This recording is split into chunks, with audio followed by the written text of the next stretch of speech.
My name is Jorge Gimeno. I'm a software test engineer at a company called Insulet. We make products that help diabetics ease the complexity of managing their diabetes in their lives. So that doesn't have a whole ton to do with Django. But Django is kind of what got my interest going in working in tech for a couple of reasons. One, Django is a really nice tool to use. And two, it has a really, really awesome community.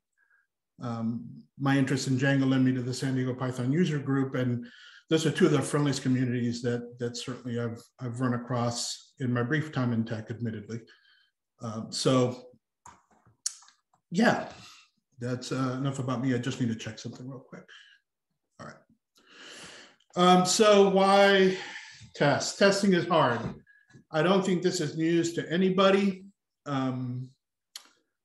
but especially in a dynamically typed language like Python, it's a very, very useful skill. And I would even consider it necessary at anything past a simple project.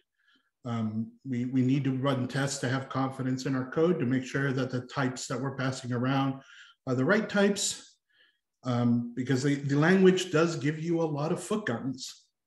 So we need to be careful and make sure that we really, really do protect ourselves against that. So the other flip side to testing is hard is that fixing regressions is harder. Ask me how I know. I get to do that at work a lot when people don't write adequate unit tests for code. And the other thing that tests give you is that they give you a certain confidence that your PRs won't break what existing functionality you have. Even if you write no unit test for the code that you push up, which is not a good idea, you definitely should. But if you put up a PR that changes a bit of functionality and the unit test still pass, that means that you haven't broken anything that was there already. And I'll discuss a little bit later why that is important. Unfortunately, that is as good as the tests that you write. Having tests doesn't mean that your code is magically bulletproof. You need to write good tests. And that takes a little bit of experimentation and experience, and even a couple times getting burned by an inadequate test or a test that didn't really test anything, which is certainly a possibility. So, and also dependencies change. You may get something that gets updated. Look at Django itself. It's at 4.0.3. There was a release earlier this week, I think, or late last week. And so without unit tests, it's really hard to know if you can just upgrade Django in place and everything still works the same.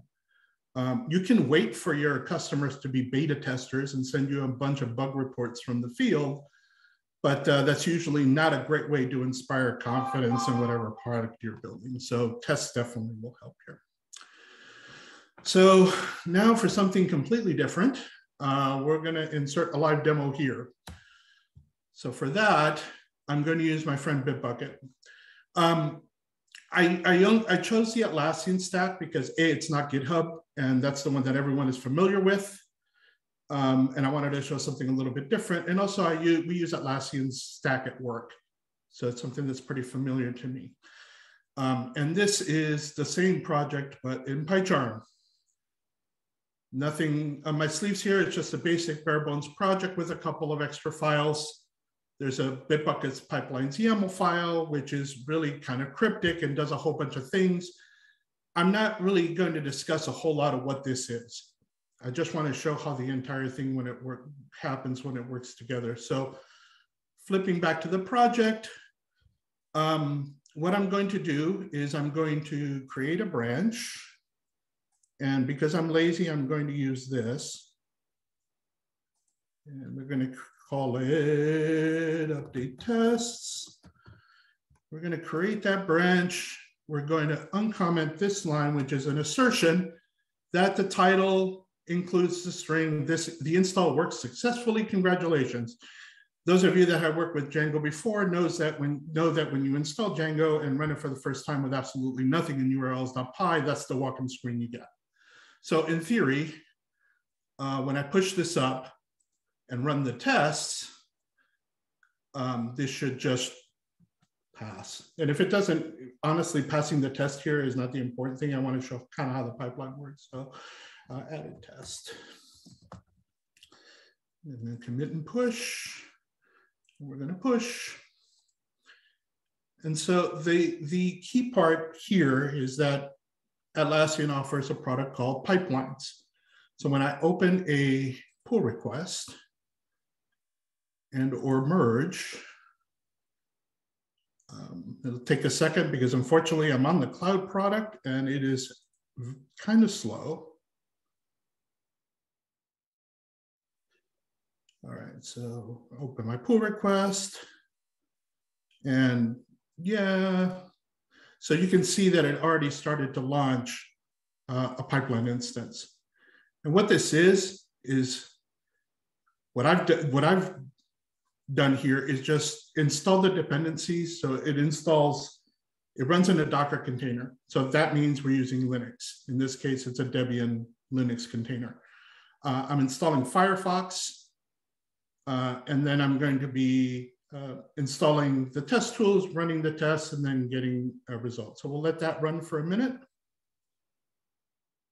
It's actually pretty fast, but to be honest, I don't actually sit there looking at it. I normally run it, go grab a glass of water, coffee, or other refreshing beverage, and then come back and see if the test passed. So now it's installing the Python dependencies using pip, and now it's actually running the tests. And cool, my test passed. So one test passed. I had exactly one test. So 1 = 1, we're good. Yay me. All right, I'll go ahead and I'll merge this.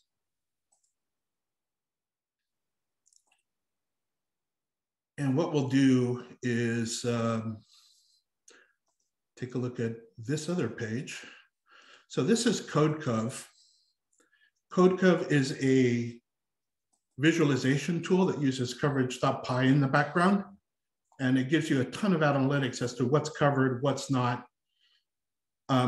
Now, the idea is that in a perfect world, you would think that 100% test coverage means you're good. It doesn't. It just means that all your code paths are being exercised. It's more about test quantity rather than test quality, but it's a metric, right?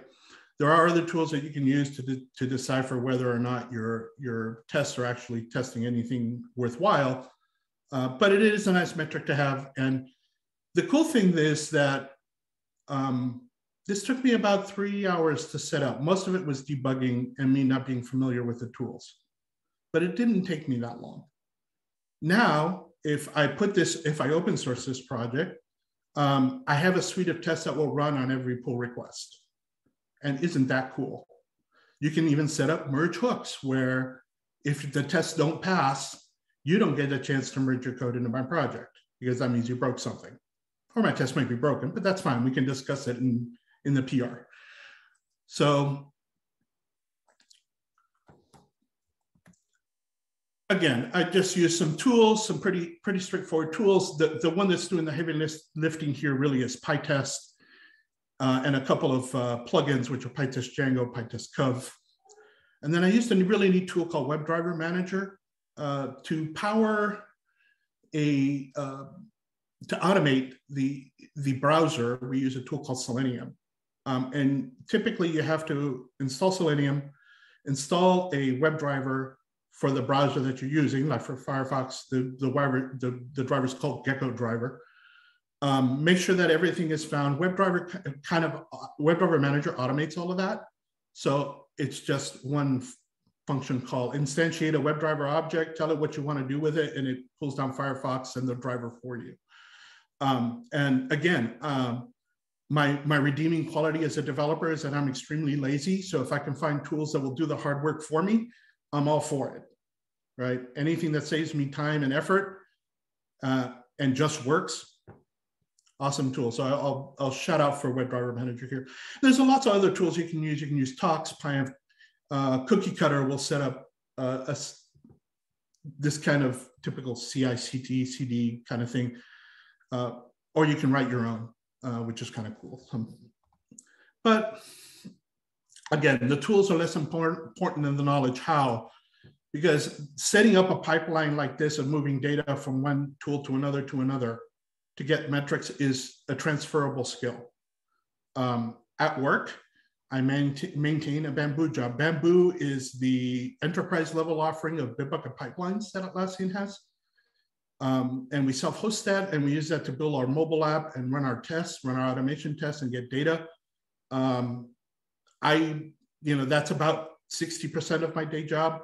The skills that I just showed you in setting up the kind of pipeline and maintaining it are directly transferable. So one of the reasons I recommend that people that work with Django or that work with other Python projects that have some kind of automated testing definitely explore something like this. There's a lot of popular ecosystems for continuous testing. The major code repositories all have one: GitHub, GitLab, Bitbucket. They all have their own integrated providers. You can use third-party tooling. I used Circle CI for a long time. I still think they're a great product. It's just one less integration for me. That's the only reason I don't use them today. I still use CodeCove.io, and for some projects, I use something called Sentry.io, which is to handle error messages. So if you get a 500 on your web page because there was some kind of exception, Sentry can capture that and send that to you so that you can monitor it. So that's really a pretty cool tool. And if you ever have to work on multiple Django projects, you can kind of use one as a template for the other. You just have to literally copy and paste like 2 or 3 files. It's very, very straightforward. And again, skills are transferable. I thought that was worth mentioning twice because this is a nice thing to have on your resume. But you may be saying, I'm a developer, I don't do DevOps. This is really DevOps' job. So let me tell you what the reality is. One engineer for 2 teams, totally 60 engineers, may be overwhelmed. Ask me how I know. Because that's happening at our work right now. DevOps is a perennially under-resourced department at almost every tech company. So having the skill to be able to pitch in to solve the immediate problem is certainly makes you valued and valuable. And it's something that you can use to negotiate things at performance review time, just saying. And also avoids a single point of failure when DevOps engineers go on vacation. Yes, they are allowed to. No, I'm not arguing this. Yes, I really won't argue this. They are human beings and they are allowed to take time off. And if you don't, you'll burn them out. And what they'll do instead is they'll either retire to a small island in the South Pacific, or they'll go to another job where they do get vacation time. So we want to avoid that if we can. So automation of testing is an enabler. When we automate testing, we can do it over and over again. We have automatic regression testing. I could go on for days. And in fact, I do at work when I argue for automating things wherever we can. So especially for open source projects. I can't really stress that enough. It really will be a lifesaver so that people don't merge code into your code base that are breaking things. So at this point, I will open the floor for questions. Bring it on. If you have any questions outside of this, reach me on the Slack or meetup. So I'll open the floor.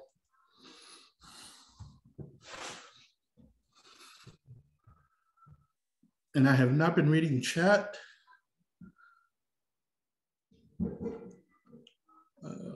Let's see here. So Sentry.io is what Meetup needs. Yes, apparently if they don't have something like that, they're going to be looking into it after this. One question was, do you have any favorite books on unit testing? This was a question from chat. Oh, yes. There is one that Brian Onken wrote on PyTest. It explains more the features of PyTest than actually unit testing in and of itself. I'll be 100% honest and tell you that the unit testing that what I've learned about unit testing, I've kind of learned by trial and running headlong into a wall. But we have different levels of tests at work. We have unit tests that test the code level functions and methods. We have integration tests that test how two different systems in the same code base talk to each other. And we have end-to-end tests that test how a system works together. Thank you, Sarah, for sharing the link. Much appreciated. Yeah, I mean, I've kind of learned the hard way about testing and how things break. Partha had a question about now regarding testing compared to Node.js. How does Django scale with different aspects? Instagram uses it. You may have heard of them. I would say that that's a pretty enterprise scale level project from the folks up there in the Bay Area. It is written in Python, so we have to get really the most out of Django. There's some good things to avoid.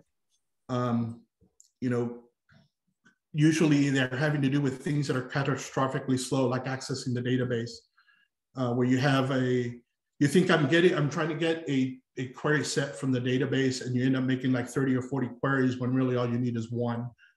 That's a very common thing that comes up in Django, but I mean, it's certainly well worth going at scale. Is Django multi-threaded? Not natively, but it is at least parts of it are async compliant now. I don't think the ORM is yet, but I think views are, if I'm not mistaken. It's been a while since I've looked. Any other questions?